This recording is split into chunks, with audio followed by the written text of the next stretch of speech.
ఉద్యోగ నియామక ప్రకటనతో ఉద్యోగ సాధన కోసం శ్రమిస్తున్న ఉద్యోగస్తుల సౌకర్యార్థం ఉచిత స్టడీ రూమ్ను ఏర్పాటు చేసినట్లు జాతీయ అవార్డు గ్రహీత పరికిపండ్ల వేణు అన్నారు. జాతీయ అవార్డు గ్రహీత పరికిపండ్ల వేణు, రాష్ట్ర అవార్డు గ్రహీత వెలుదండి సుమలతలు ఈ సందర్భంగా వారు మాట్లాడుతూ గ్రంథాలయాలు నిరుద్యోగులతో కిటకిటలాడుతున్నాయని, తాజాగా ప్రభుత్వం జాబ్ క్యాలెండర్ ప్రకటించడంతో ఆ సంఖ్య మరింత పెరగనుందన్నారు. ఇంటి వద్ద చదువుకోవడానికి వీలు లేని బడుగు బలహీన వర్గాల నిరుద్యోగులు ప్రైవేట్ స్టడీ రూముల్లో డబ్బులు చెల్లించి చదువుకోలేని వారు ఏ చెట్ల కిందనో ఎండకు వానకు గురవుతూ చదువుకోవాల్సి వస్తుందన్నారు.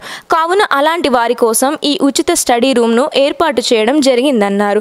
హన్మకొండలోని 53వ డివిజన్ ఆదర్శ కాలనీలో గత దశాబ్ద కాలంగా అనేక సామాజిక సేవా కార్యక్రమాలకు నిలయంగా ఉన్న అభినిలయంలో సమావేశాలు శాస్త్ర మిత్ర స్టడీ సర్కిల్ ఆధ్వర్యంలో ప్రతి నెల 2వ శనివారం నాడు కరెంట్ అఫైర్స్ మీద థింక్ థాట్ చర్చలు, జ్ఞాన విజ్ఞాన వేదిక, ignited minds family association, pensioners union సమావేశాలు, మహిళా చైతన్య వేదిక సఖీ సమావేశాలు, నేత్ర శరీర అవయవ దానంపై అవగాహన కార్యక్రమాలు జరుగుతున్నాయన్నారు. పరికిపండ్ల నరహరి ఐఏఎస్ స్థాపించిన ఆలయ ఫౌండేషన్ వారి సౌజన్యంతో పుస్తకాలు, కుర్చీలు, టేబుళ్లు, ఫ్యాన్లు, మంచినీటి వసతితో ఉచిత స్టడీ రూమ్ను ఏర్పాటు చేయడం జరిగిందన్నారు.